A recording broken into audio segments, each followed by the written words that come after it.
Namaskar girls. Previous classes we are learning about Indian economy, the status and the development, developing countries, strength and weakness of Indian economy, demographic trends in India, and also the natural resources infrastructure. And yes, the previous class, the last class, we have learned contribution of the economic thinkers, isn't it? In that we have learned about Thiruvalluvar and Mahatma Gandhi. Today we are going to learn Jawaharlal Nehru. You all know him very well, isn't it? He was the first Prime Minister of independent India. He has done many things in economics. He was an economic thinker, patriotic and a statesman. He loved his country very much. He has done many things for the development of economic status in India. Many plans he has done during his period. So as we know, he was the first Prime Minister of independent India, that is free India, and he sustained that, retained the status till his death 1964. As I said, he was an economic thinker, patriot and statesman, and with his speech, effective speeches and the books which he was written, which bring all the socio-economic problems, and it also brings the awareness among the people. And he was firmly believed democracy. Do you know what is democracy? You all studied in social in the previous classes, isn't it?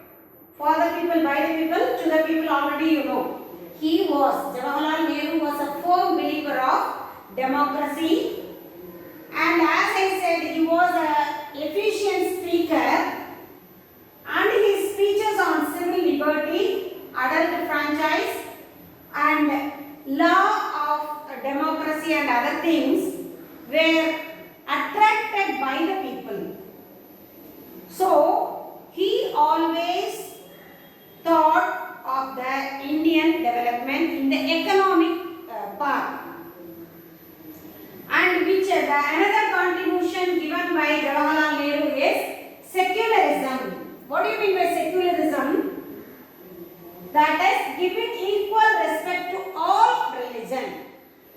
We all know that India is a special features with unity in diversity, isn't it? Though we have different type of culture, customs and habits and other things, we all united under the title of Indians, isn't it? So, in India, the different religion like Hinduism, Jainism, Christianism, Sikhism, everything was practiced by different people in India. Though different religions are there in India, each and every citizen of India is ready to respect or accept the other religion. So India is a secular country, we all study. So the another contribution given by Jawaharlal Nehru is secularism. That is no domination of any religion. Here in India, no religion is dominating. All the religions are considered to be same. Equal importance and equal respect was given to all the religion in India. And the next one is planning. Nehru is the only man who was responsible for the planning of India. During his period, he has given attractive speech on planning, the importance, the theme of planning, which was given in the year 1956 in the Lok Sabha during the second planning time. So, he gave an effective speech on the theme of planning. Why planning is important? What is the importance or the essential necessary of planning? What the planning will give you? How can we achieve our goal through planning? Everything was given as a speech at Lok Sabha during second planning commission and in the year 1956. And in that speech he says that the essence of planning is find the best way to utilize all resources of manpower, of money and so on. As I said, through planning we can decide how much of resources are going to be used, how we are going to use the optimum level, that is the maximum level, to get the high yield or high profit.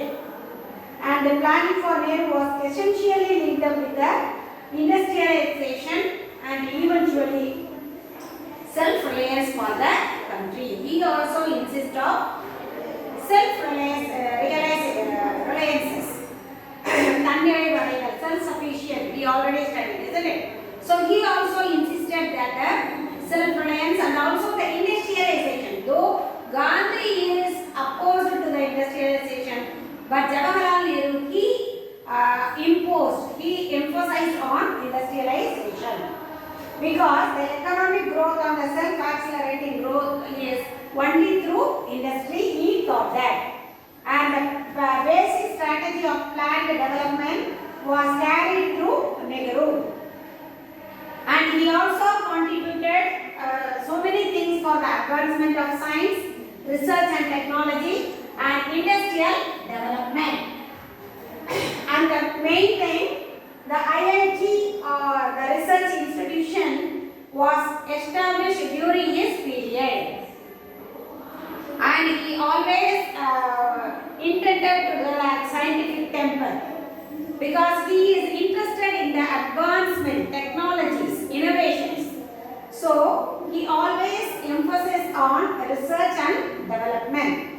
So these are the things we studied Jawaharlal Nehru, and the last one is democratic socialism. He strongly believed the socialism and also with the democracy. If you follow the democracy, automatically the socialism will be followed, isn't it? So he is very ready to put the country to the way, to the socialist pattern, that is democratic socialism. So these are the things we are going to be studied about Jawaharlal Nehru. And the next one we are going to study about Dr. B.R. Ambedkar. Girls, the next one we are going to see about Dr. B.R. Ambedkar. You all know him very well, I think so. Dr. B.R. Ambedkar, who was the star architecture of Indian Constitution. Isn't it, girls? You have studied in your previous classes in the social. Dr. B.R. Ambedkar only the architect of the Indian Constitution, and his period was 1891 to 1956. He is considered to be a versatile personality. What do you mean by versatile? In all the fields, the expert in all the fields. Expert in all fields, all areas. Who is called a versatile personality. Panmugam konda. Multi-faced. That is versatile. Multi-faced. Multi-faced is called versatile personality. And we all know that he was the builder of the Indian Constitution. He is custodian of the social justice and the champion of socialism. And he has written many books. And his book, which was submitted as a thesis of Columbia University in the year 1950 for the MA degree, is Ancient Indian Commerce. He submitted the thesis for his MA degree in the year 1915 at Columbia University. And then he has written another book for his PhD, for his doctorate. That the name of the book is A Historical and Analytical Study of Economics. A historical and analytical study. This thesis was submitted for his PhD doctorate degree. And then provisional decentralization of imperial finance in British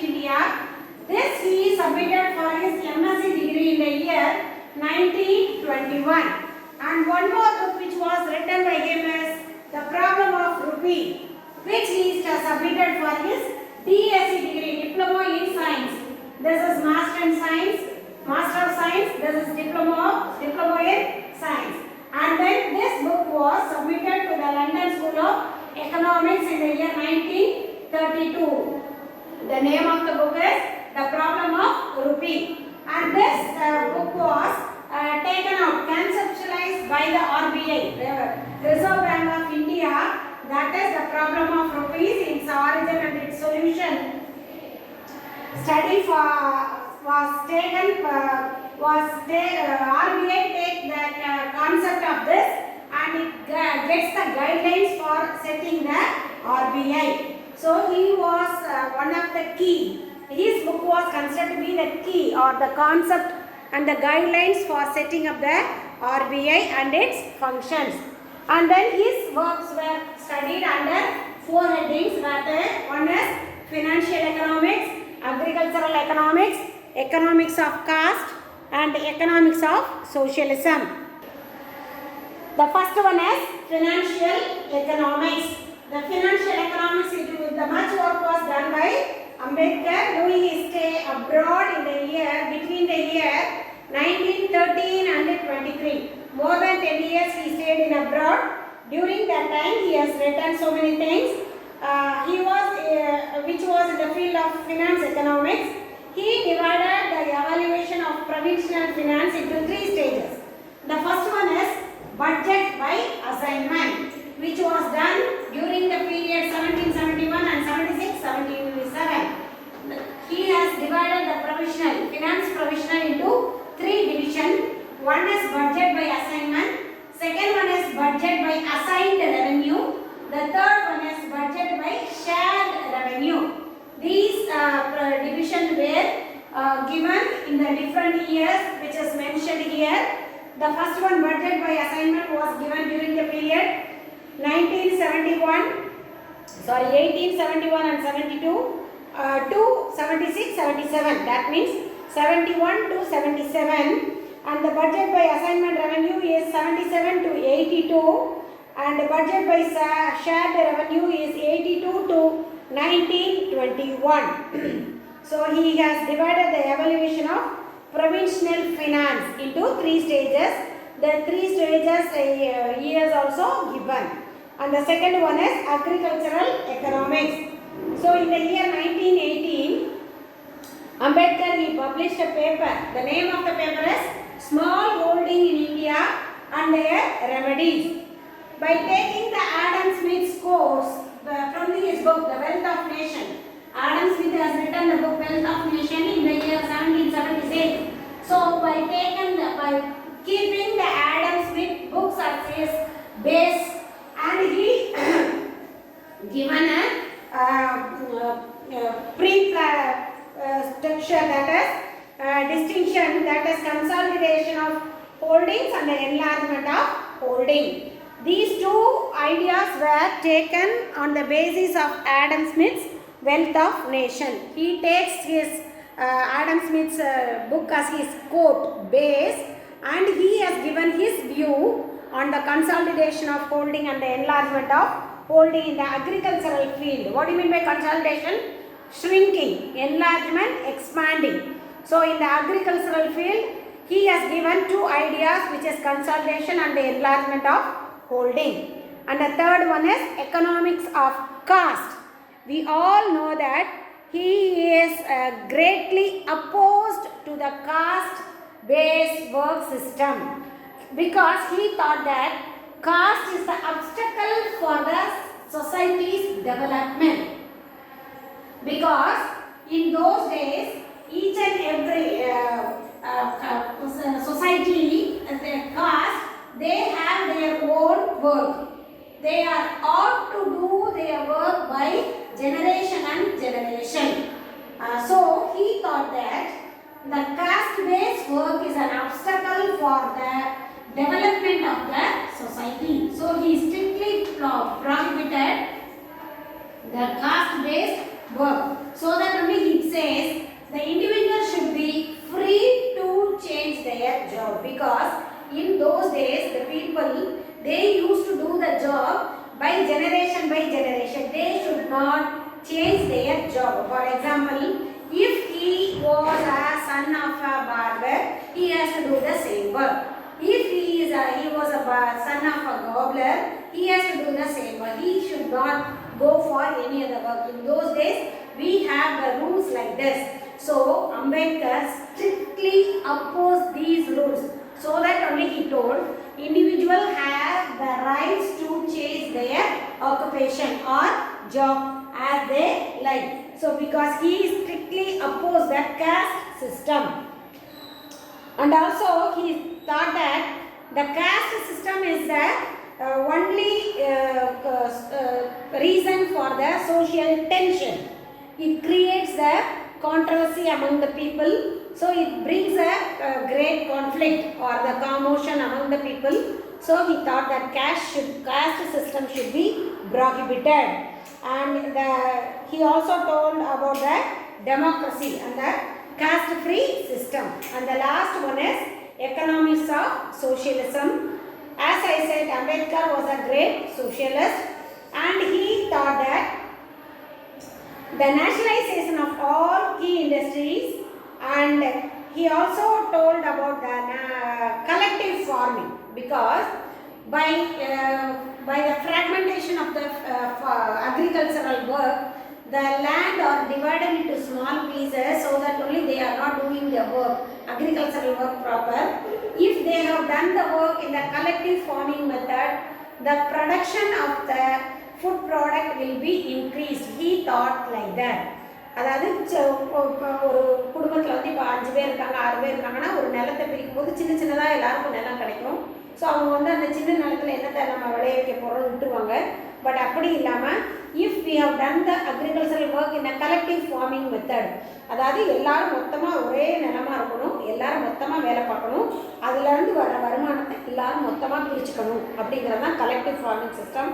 So he was emphasized the collective farming system, and he is also insurance. He also advised that every citizen should be insured. Insurance is must for every citizen. And Ambedkar was a great economist. He has done many contribution to the economics. Not only economics, he has done a very big contribution to the law, isn't it? The Indian Constitution, and he was a lawyer. He has done many contribution to the Indian economy. The next one is we are going to see about J.C. Kumarappa.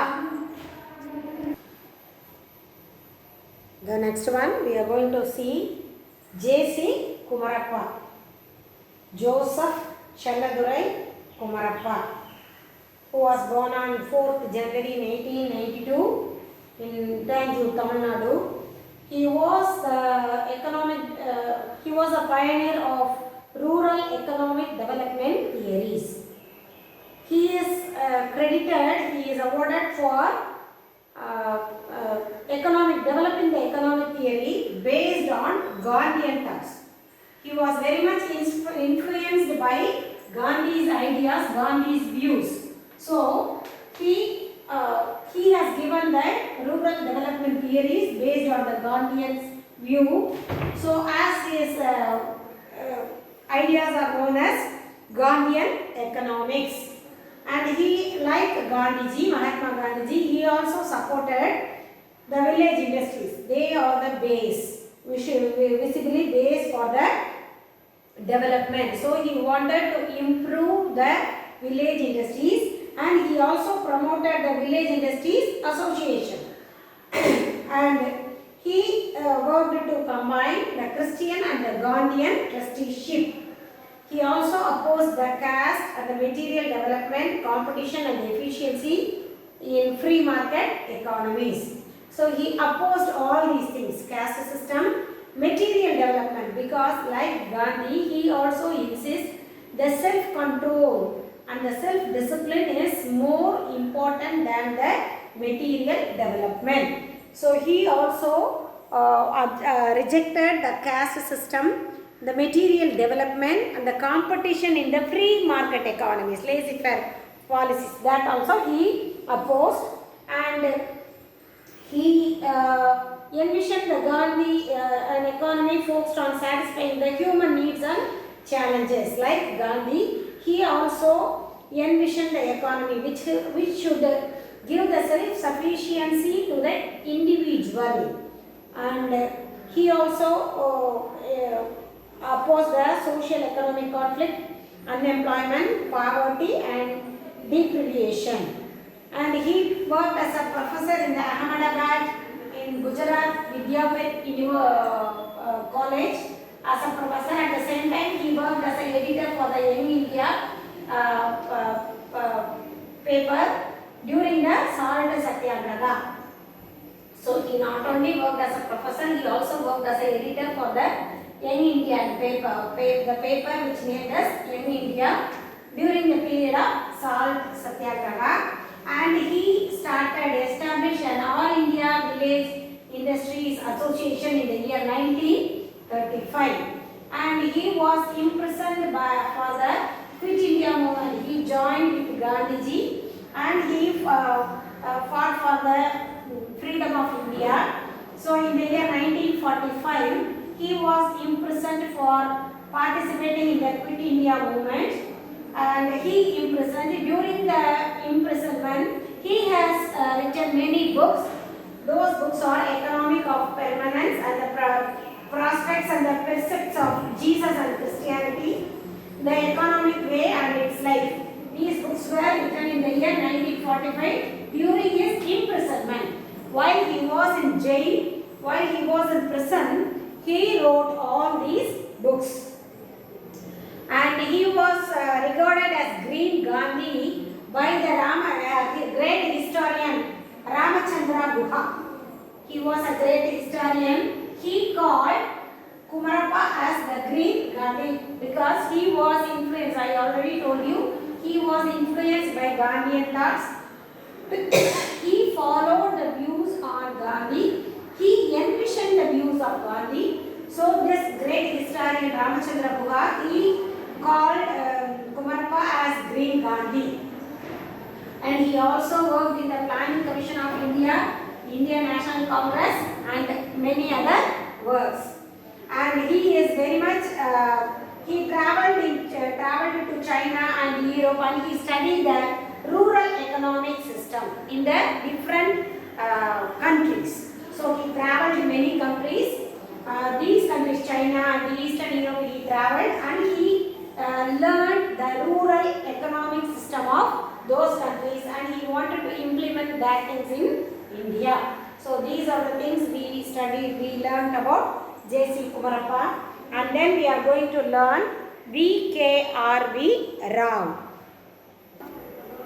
So V.K.R.V. Rao, according to Brahmananda, P.R. Brahmananda, he said the great trinity of pre-independent, post-independent Indian economists consists of D.R. Gadgil, C.N. Vakil and V.K.R.V. Rao. So he is considered to be one of the pre and post-independent. The great trinity of pre and post-independent India is V.K.R.V. Rao.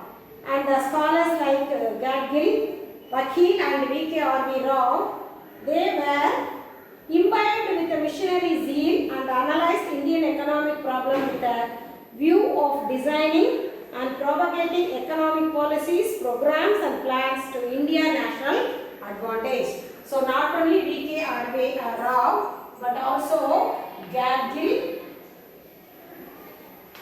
and Vakil.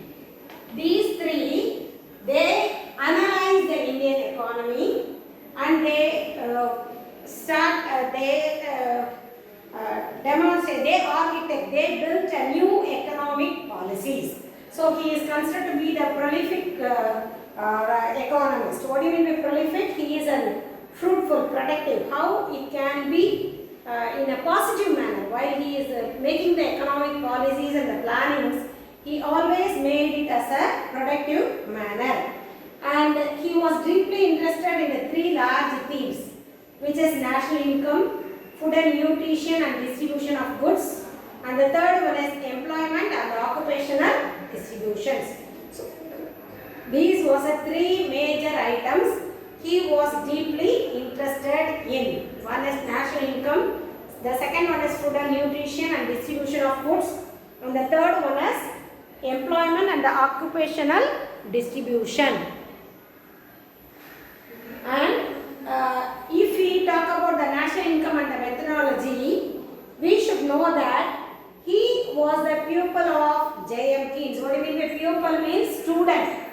So he was a student of J.M. Keynes. Already you all know, isn't it? John Maynard Keynes, who was considered as the father of modern economics or father of macroeconomics. So many macroeconomic theories are given by J.M. Keynes. After the Great Depression in the year 1930. So in the year 1930 there was a Great Depression. After the Great Depression only, J.M. Keynes, he has analyzed many economic problems and he submitted the macroeconomics theory. So V.K.R.V. Rao was the student of John Maynard Keynes, and he also worked with Colin Clark. J.B. Clark you already studied. So he was also one of the economists. So V.K.R.V. Rao worked with Colin Clark also. And then they all know that he considered to be the best student of J.M. Keynes. Rao is considered to be the best student of John Maynard Keynes. And while he is giving about the attempted to that to develop the national income concept suited to India and developing countries generally. So he has discussed in many things under the heading of national income. And the first one is how to develop the national income concept which is suitable for India. And the second one, the concept of investment, savings and the multipliers in an underdeveloped countries. How to increase the investment and the multiplier, that those things you will study in the macroeconomic studies in the 12th standard. These things comes under the macroeconomics. This year you are studying only the microeconomics. So just let you know what are the things are there given by V.K.R.V. Rao. The next year you will study all these things in the detail. Investment, income and multiplier things. And also the third one, compatibility of the national income, industrialized and the underdeveloped countries. And he has also submitted a paper on the full employment and the economic development. And the second one is international food aid.